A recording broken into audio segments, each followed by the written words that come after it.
Hey, my loves, it's your girl Corey Love here, back with another Carefree Cinema Conversation.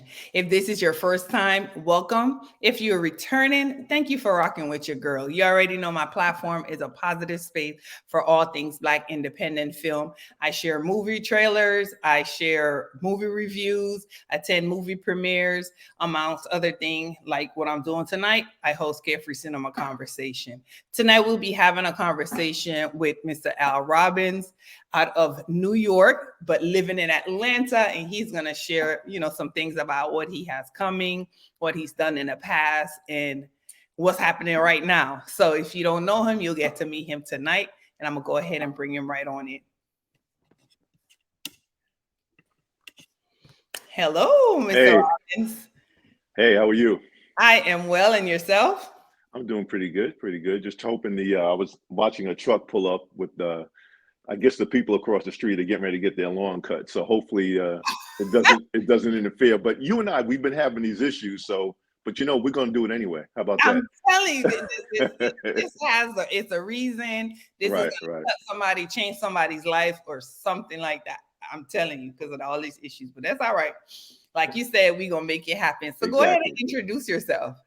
I'm Al Robbins. I'm a filmmaker. I've been here in Atlanta, as you pointed out. I've been here, I guess, about 21 years now. I'm originally from New York. I grew up in Long Island. When I was growing up, I had absolutely no interest in film, creative arts, or anything like that, like zero interest. But I had the good fortune to have parents that insisted that I be at least aware of what's going on. They took us to plays in Manhattan and to Broadway and stuff like that. And I always enjoyed reading. I went to a high school where you had a summer reading list. Summer was not just, you just chill, you had to read. So I've always been into reading and writing. So after I got done playing, sports in college and stuff like that, some years later, I kind of got into, developed an interest in filmmaking, and it kind of brought me to where I am today. But I guess we'll kind of go through, where I've been and what I'm doing. But yeah, that's kind of who I am and what I've been doing in a nutshell.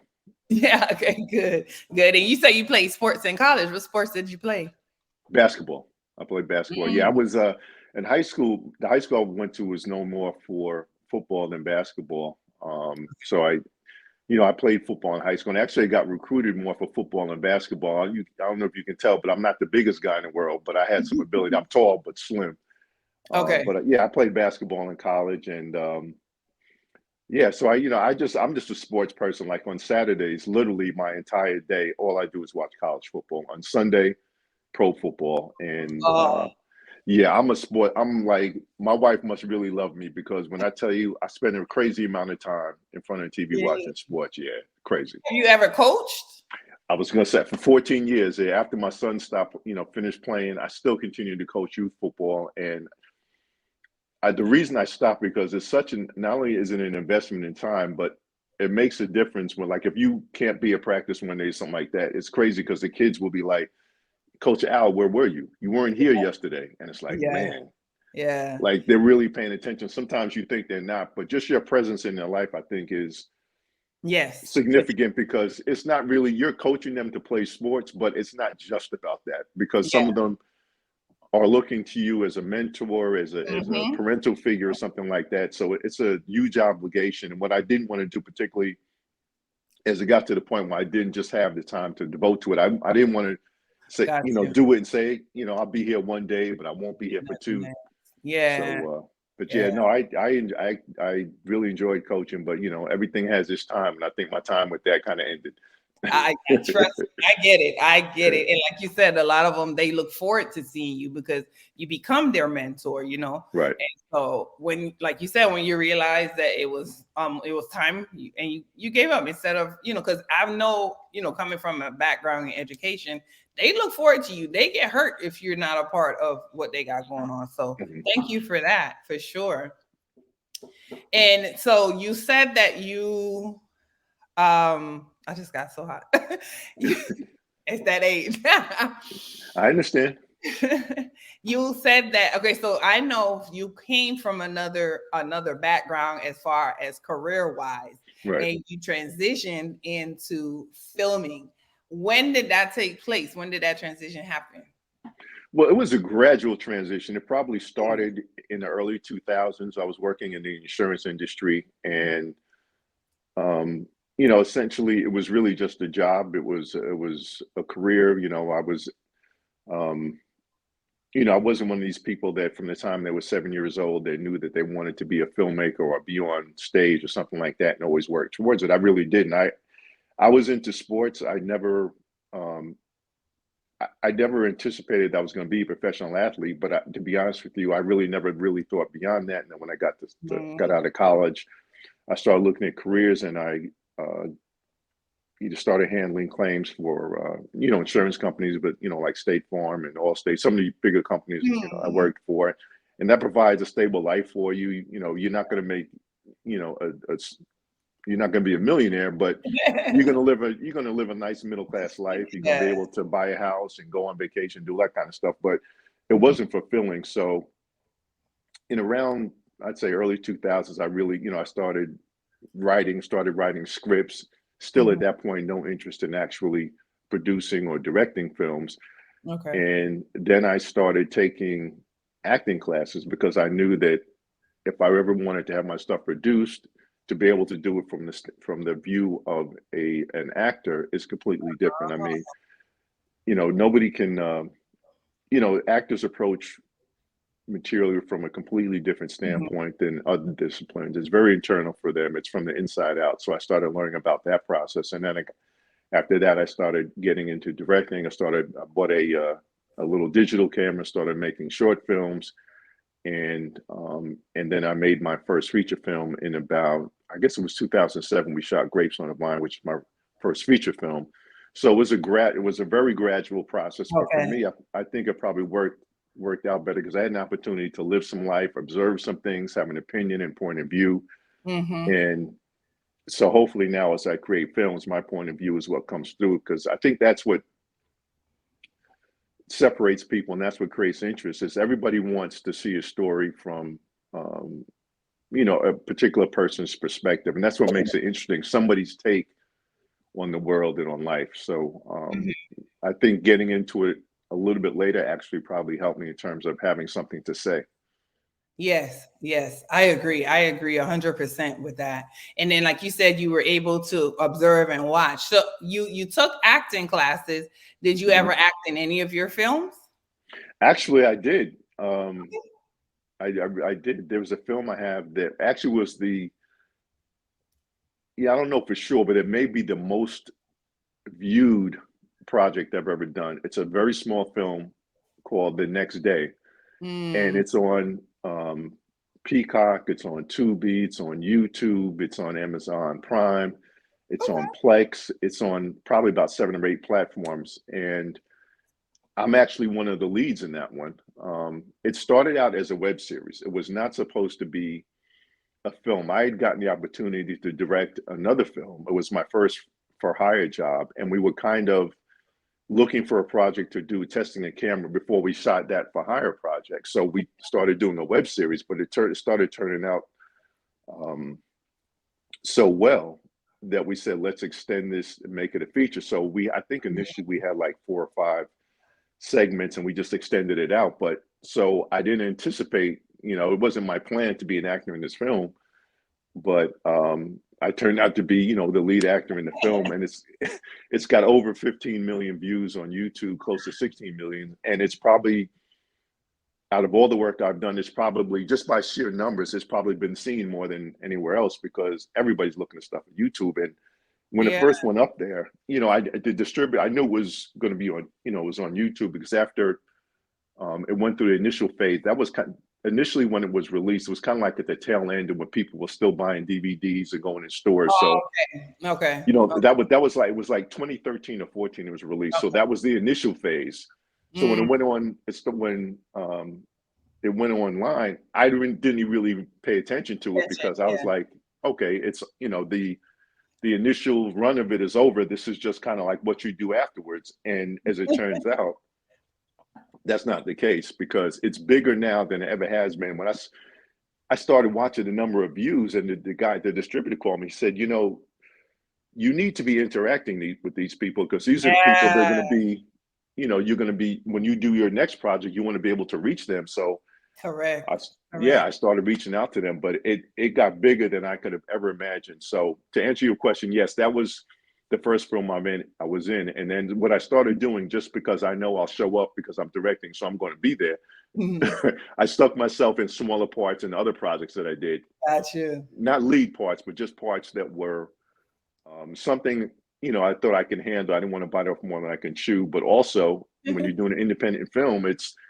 that's one less person I have to pay, I'm because telling I you. work for myself for free. So there you Yeah. go. That makes a whole lot of sense. Trust me, I Yeah. get it. And you said 15 million views. I think my most viewed video on YouTube is like maybe 3,000. So that is really, really huge. So, and I'm glad that your partner or the distributor knew to tell you to interact, because that's one thing I know people, they want you to respond to them. So that's a very good thing. I'm Yeah. definitely gonna check that out and see what it's about. I mean, 15 million views, it gotta be really good. Yeah, it's on Tubi and YouTube. So those are it's on Amazon Prime, but in terms of just people's habits, those are the two, YouTube and Yeah, Tubi. That's where yeah, people acquire talent. yeah, for sure. Because I definitely do. I'm very interested in it because I met you through your film, American Girl, and Hmm. excuse me, I was mesmerized with American Girl because of the message behind it. A lot of people, for me, when I watch movies, I tell people I usually watch them maybe 2 or 3 times. The first time I just watch it through. Second time I try to Hmm. pick up what the lesson is or the message is. And in American Girl, the young lady was homeless. Being that November is National Youth Homeless Awareness Month, I figured I wanted to share this and maybe talk about it and pick on little things through that film. Is that on Tubi yet? It is not. It is not. Mhm. Actually, what's happened is we released it ourselves on Amazon Prime, and we got, prior to releasing it, we got some offers from distributors, but we wanted to try and release it ourselves. And Yeah. in the interim, what's happened is, within the last 48 hours, we got an offer from a distributor that is going to put it on. It's going to have a little higher profile, so it's going to be on some other platforms. So it'll be a moment when it's not on Amazon Prime anymore. And this is a recent development, so this is something you couldn't have known. But I Okay. can't say where it's going to be, but it's going to be That's on fine. some. It's going to be more of a higher profile project. But Love it. It, um, it definitely yeah. is. It's definitely worth it. If you have not seen it, it's American Girl. It's on Amazon Prime. Try to catch it really fast. Like you said, it's going to be coming off and coming No, on. you know what? They took it down this morning. I said, once I got the offer from the other distributor, I No. literally checked last night or this morning when I got back from the event I spoke to you about, and I was Wow. like, wow, they work really fast. But the good thing is, the new distributor said that was one of the things that would slow things down, because the longer it's up there, then obviously they can't move forward. A number of things have to happen when you go Yes. from having a film on a platform to changing to another platform or going to another Okay. distributor. So that is in process right now. But the good news is, I guess the bad news is that it's down for right now. But the good news is, it coming down so quickly meant that it's going to go up on other platforms That's on with the fast. new distributor faster. So Yes, I'm definitely looking forward to watching that again because, like I said, I want to, share some bits and mhm. pieces from it because it was. I've never been homeless, but I know, a few people that have, and it's very, very touching. I don't want to give too much away of it, Mhm. but it kind of makes you open your eye and kind of, I don't want to say appreciate them, but respect them to an extent. We Yeah, just because never know different walks of life, why it happened, and it's a really great film. That's why I'm excited about seeing the next day, because if it's anything similar to that with 15 minutes, because it has 15 minutes, I know it's great. Your message was phenomenal, so thank you for that. oh, no problem, no problem. The thing about the next day is, and this is why I think it connects with people. It's about what happens after this. A guy and a girl have a one night stand. It's Mm, all the things that transpire afterwards, and I think that's, let's just put it this way, that's not an uncommon occurrence, and I yes, think um, people can identify that. These people, they went to a club, they met, and things happen. It's Mhm. happening. It happens every day of the week. It's probably happening right now as we speak. And Yeah. yeah, but what we never think about, particularly when people meet like that, you never think about what the consequences of your union might be. You just think, oh, it's just a thing, and it could turn out to be life changing, sometimes in a good way, sometimes in not such a good way. But I think people identify with that.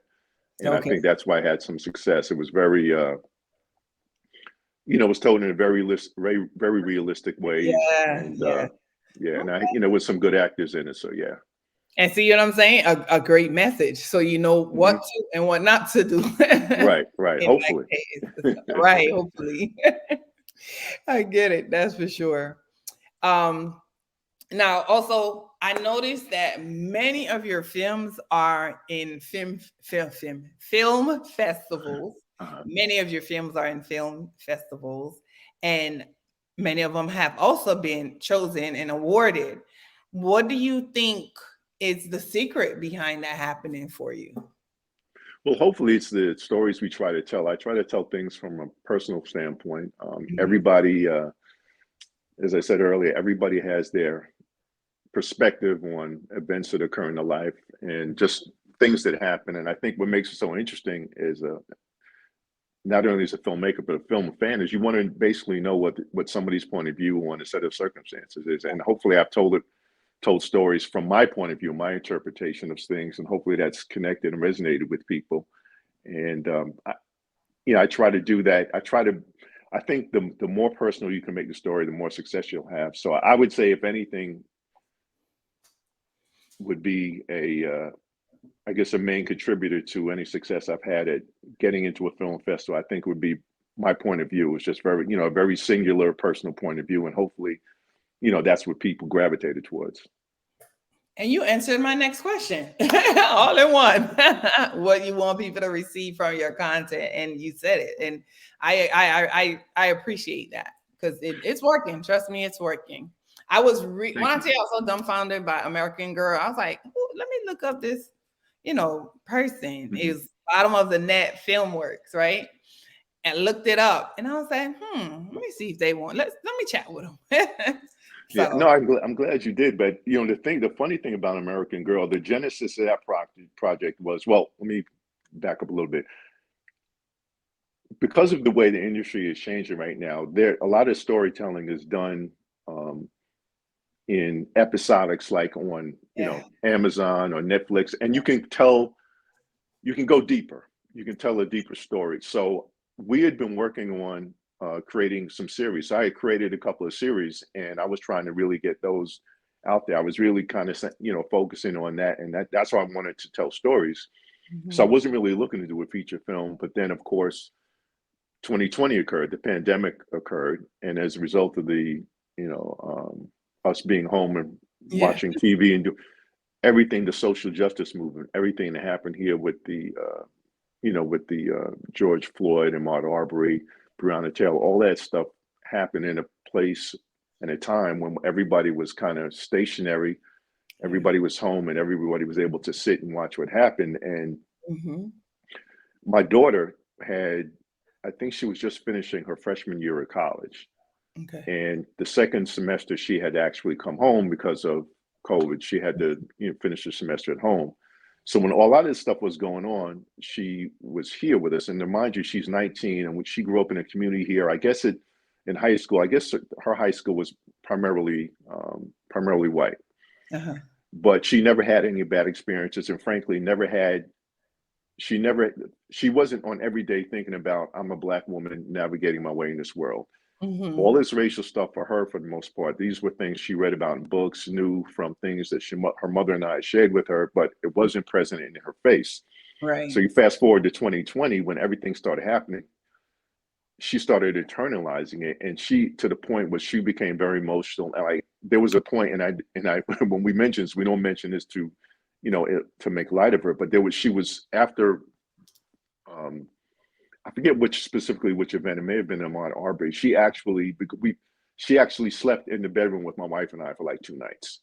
Like, she was really, she just couldn't believe it. She could not believe the way in this day and age people are being treated. And to add insult to injury, Mhm. when the Ahmaud Arbery case happened, it didn't go as far, but I run, I exercise, and I was running in my neighborhood, and anybody runs knows that if you're running and you're running in the street, if you when a car is approaching, and if you might take a look over your shoulder, you see a car, Right. and you estimate in your mind, okay, this car should be past me in about 10, 15 seconds. Well, I was running and I noticed a car, and I noticed a gray car, but I didn't really look. I was, running. I just looked over my shoulder, and about a minute later, I said to myself, why did that car not pass me? That car should have been past me already. And I looked, and it was a police car, and he was following me. In So your own neighborhood. in my own Just subdivision. running. So I've continued running, and then, he kind of pulled up alongside me, and I'm looking, and I'm saying to him again, why is this guy driving so slow? So I kind of just waved, and then he drove on. But I think, I'm not sure what was in his mind. I can imagine, but I shared that, and then so my daughter, she was just like totally beside herself. So Yeah. we also kind of felt like that so many young people were going to be motivated by what was going on. There were so many more kids that were going to be involved in the political process, maybe even want to go to law school. So, but we wanted to tell a story about a young person that was motivated by the social justice movement of 2020, but also had other things going on in life. This is a young lady, graduated from high school, didn't really know what she wanted to do. She was hanging out with her friends, making some bad decisions. Her parents weren't happy about it. So in addition to be affected by the social justice movement, she still was dealing with some other things. Like, you still have to be a productive person until you figure out what you want to do. You can't smoke weed and get drunk every night and think your parents are going to be fine with it. Sure. Yeah. Right. Yeah. So we wanted to tell a story about somebody that had some challenges, but was still able to keep their eyes on the prize and head in a positive direction, to basically say to young people that, it's okay to not have everything figured out. It's okay to not know exactly what you want to do every step of the way. But if you have a goal in your mind, even if everything else is not going right in your life, your goals can be something that guides you and propels you in the right direction. And you did it. Trust me, you did it with that message, with that film. Thank you. Really did. Is there going to be a part 2 to that? No, not well. It depends. I say no, but if there were people out there that were super interested in it and want to, there was just so much interest and wanted to see more, I would certainly do it. But we don't have any plans to do it right now. But you never say never. For instance, with The Next Day, we did that, and there was so much interest in it that there's probably going to be a part 2 to it. And because the distributor we've been talking for years about it, and I just wasn't really, I like to do different things. I like to tell different kinds of stories. I didn't want to revisit the same material, but I think enough time has been passed, and I'm interested in showing people where those characters are now. So I think we have a tentative title for the film. And we believe it's going to be called The Day After Next. I like that. And I want to go see this film so bad now. Yeah, and so 10 years have elapsed, and I don't want to tell you too much because you haven't seen it, but yeah. So we're looking forward to it. So, but yeah, as far as American Girl, as we speak, there's no plan to do a part 2, but it's really just now getting out there, so you never know what's going to happen. Yes, I personally think that when it gets on other platforms, it there might be a request for that. Because when I looked at it and it came to the end part, I was like, but I was like, right. I want more. Right. That's intentional. That's intentional on our part. And we did the same kind of thing with The Next Day. Okay. And it worked. And so hopefully it'll be the same thing, the same thing here, because we want to show this is a window into this person's life. And this, this is a significant portion of a life that we're showing you, but their life was going on. Sometimes you see a movie you want to know, and sometimes you don't know. And thankfully for us, last couple of movies we did, people have been curious about, well, what's happened? What happens? How does this thread play out? Is there going to be a part 2? So, who knows? You never know. Just gotta follow Al Robbins on Instagram. Bottom of the Film Networks is BOTN Right, Filmworks. BOTN Films. Yeah, you can follow us on Instagram. You can bottom of the net Filmworks. You can also follow us. We have BOTN Films YouTube channel where you can have you'll have access to all our projects. We have, I think, 3 that actually you can watch on YouTube from our site, and then we have other stuff that's on Tubi and Amazon and Google Play and Peacock and some other networks, some other platforms. Okay, Google Play. I haven't heard that one before. So, and that's what I'm saying. You when I looked at your, the network information, there was so many other platforms that I was like, oh, okay, I didn't know Google Play, and of course Peacock, and that to me that's huge. Because they're very particular on how they Mm-hmm. select their film. Mm-hmm. So that's huge.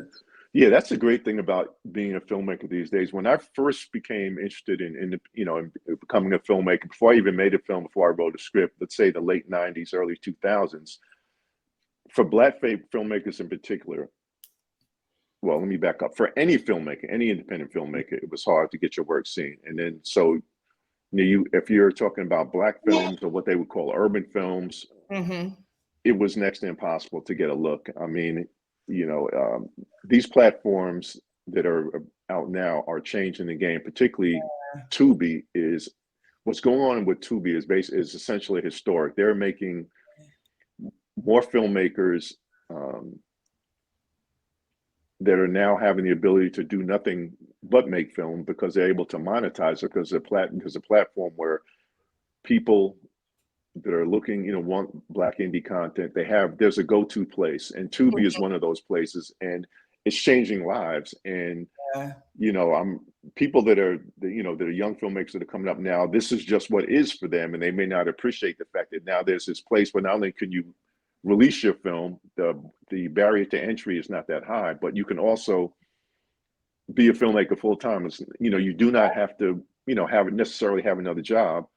Yes. And make films. You can, if you with social media, if you really cultivate and curate your page, you can actually make a living just making independent films, and a good living at that. So it's really a great time for that to happen. But unfortunately for me, that wasn't the case when I was starting out. But it exists now, and there are so many platforms, and they're all just growing. So I think it's a great thing for all filmmakers. But I'm super excited particularly for young people that are coming up, because the sky is the limit, and plenty of opportunities out there. So I'm encouraged to see, just how things play out. I always tell the youth when I speak with them as well, I say, y'all have so many opportunities, because growing up, we just knew you had to finish high school, go to college, get a good job. Basically, that was it. You know what I mean? Like now, exactly.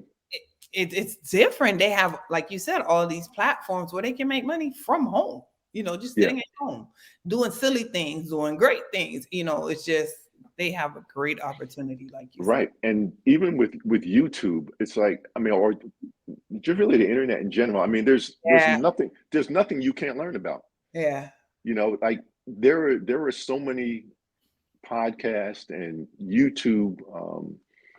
I don't know if you want to call them shows or just videos about literally anything. And I do mean anything. I was talking to a friend a couple of years ago, a friend that's a mechanic, and when he would work on different kinds of cars, and he was say, I looked on YouTube, and I'm saying, did I just hear him right? And I said, you're a mechanic and you go to YouTube.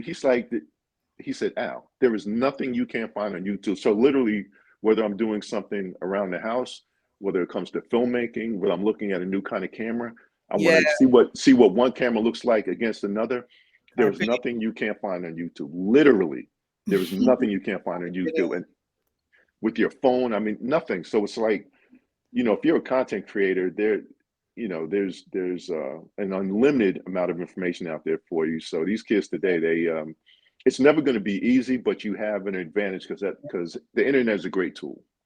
You just got to put your head to it. And I'm laughing about the mechanic because my son and my husband, my son one time told me that he's going to fix something in a car. I was like, how? He said, YouTube. I was like, okay.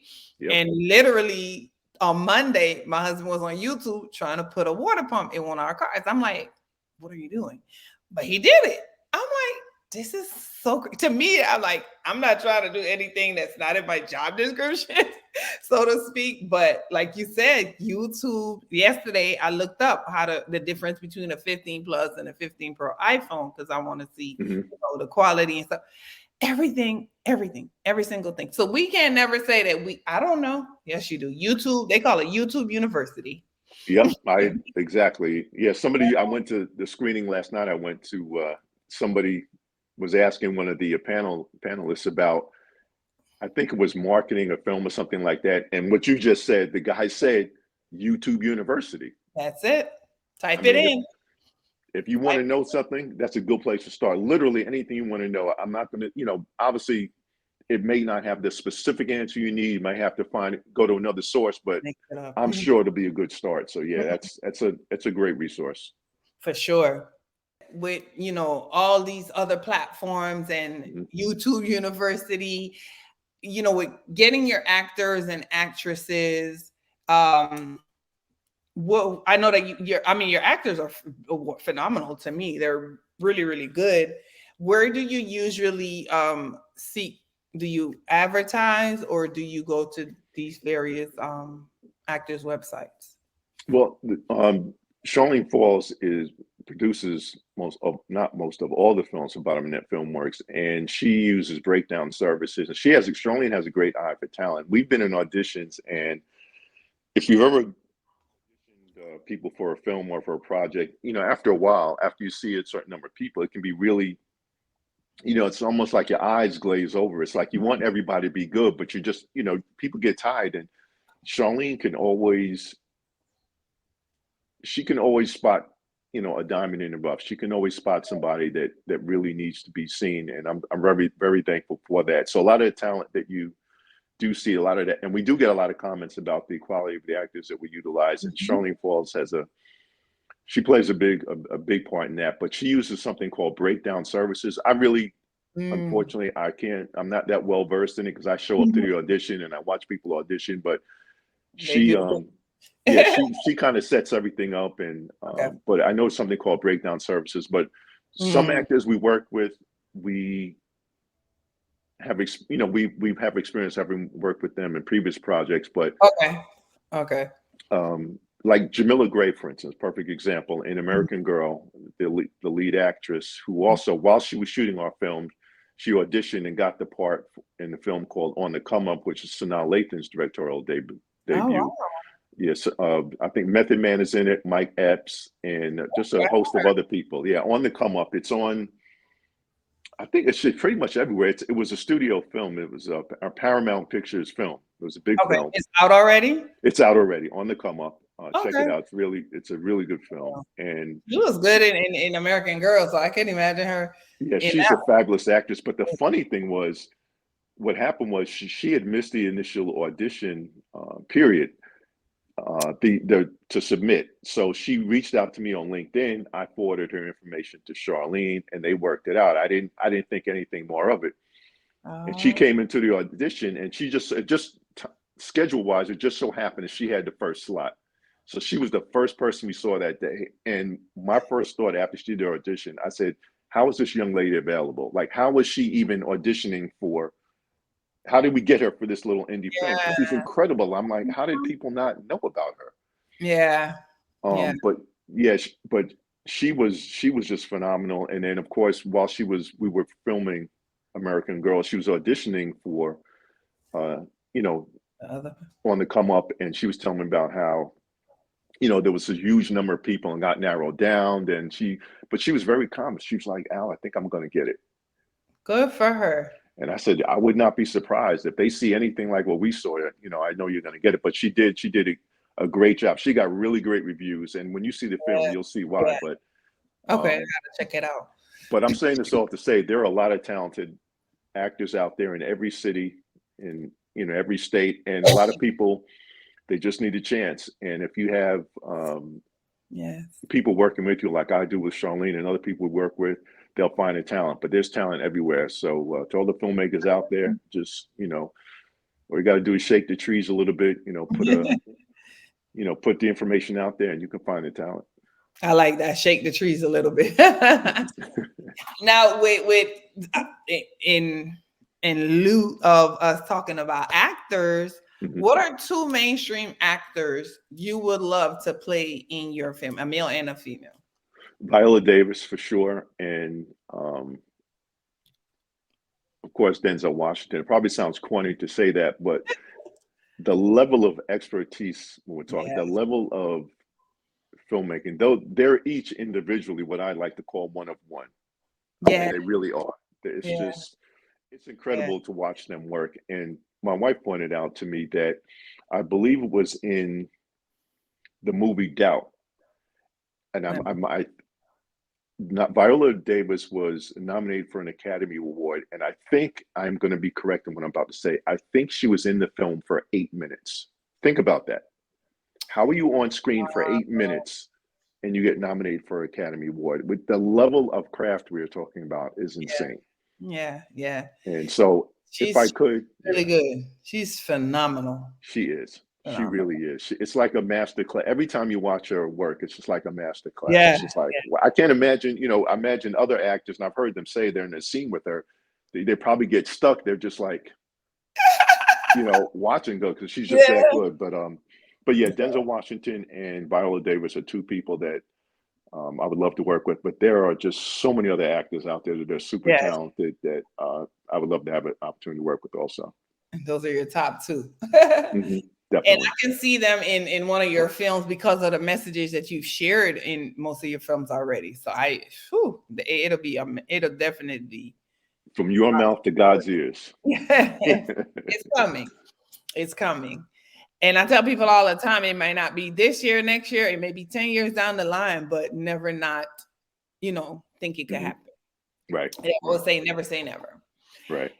Now, different individuals that I've interviewed always give advice or for producers, actors, actresses. I'm going to ask you from a filmmaker's view, and you also write. You don't Hmm. just produce these films, you write some of them.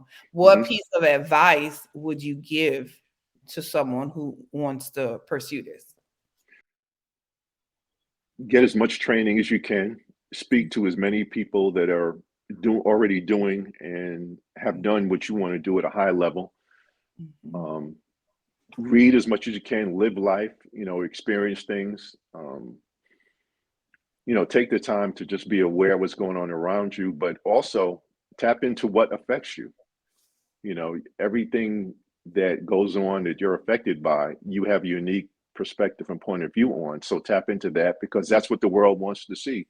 Most of the good movies you see when you talk to the person that created it, whether it's the writer, the director, wherever it may be, there's usually a backstory that's pretty interesting, something that affected them personally. And those are the things that kind of come through when you see a film. Sometimes it's,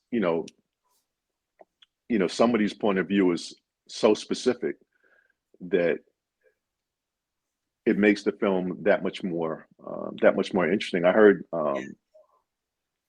Denzel Washington said something that I don't know if he was the first person to say it, but he was the most recent person I heard say it is that the universal is in the specific, meaning that if you tell something from a specific point of view and you fully explore that point of view, that's going to make it universal because it's going to touch on things that, regardless of what your background is, you can It's relate to it. So the yeah. universe, that would be my thing. The universal is in the specific. So just live your life and be aware of what affects you and talk about it. I like that. That's a great response. Definitely. Because we all can relate to something.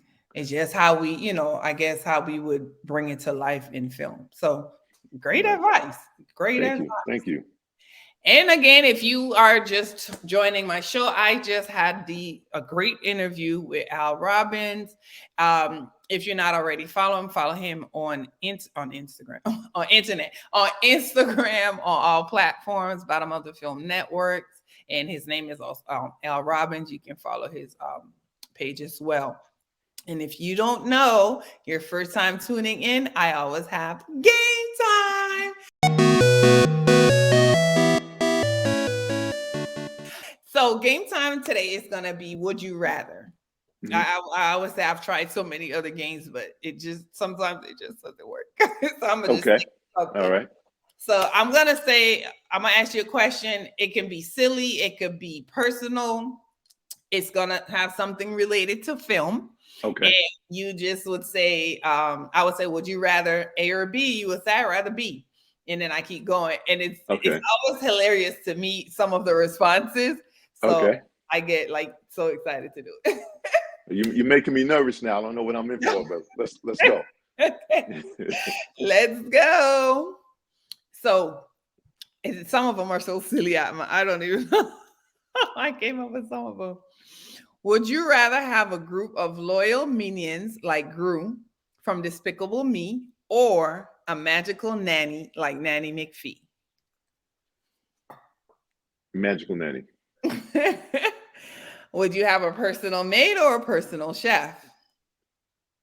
Personal chef. Would you rather have a shootout using rubber band guns like in Wild Wild West or have a duel with water pistols like in the Three Amigos? You can imagine rubber band guns? Oh my God.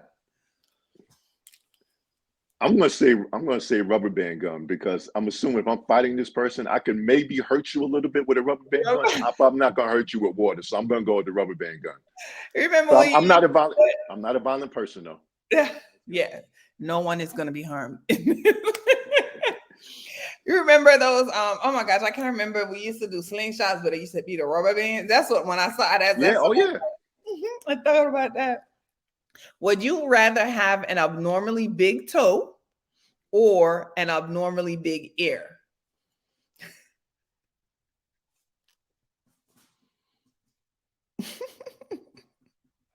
Abnormally big toe. Okay. My ex-wife. Because nobody. I mean, if it's abnormally big, somebody looks at you. If you had a abnormally large ear, everybody would see it. If you had an abnormally large toe, it would take a minute for someone's gonna see that. So you might be able to hide. You might be able to hide that a little bit. Better than the ears. Good job. Would you rather a pet dinosaur like in Jurassic World or a friendly alien like E.T. in E.T.? Probably a friendly alien. E.T. If y'all don't know about E.T., that's a classic. Check it out. Yeah, Would you definitely rather? a friendly alien. Huh? Definitely friendly alien. Yes, right. Would you rather be rich or famous? A lot of people don't realize those are it's different, in my opinion. Rich. I'd rather be rich. Yes, yes. Yeah. Would you rather be magical but live on Earth or live in a magical land and be normal? What was the first one again? I'm sorry. Would you rather be magical but live on Earth or live in a magical land and be normal? Magical and live on Earth. Okay. Would you rather be the bodyguard in the movie Bodyguard, the one with Whitney Houston, Mhm. or be Shaq in Shaft? Shaft. Would you rather live in a world where you dance instead of walk or sing instead of talk? Oh man.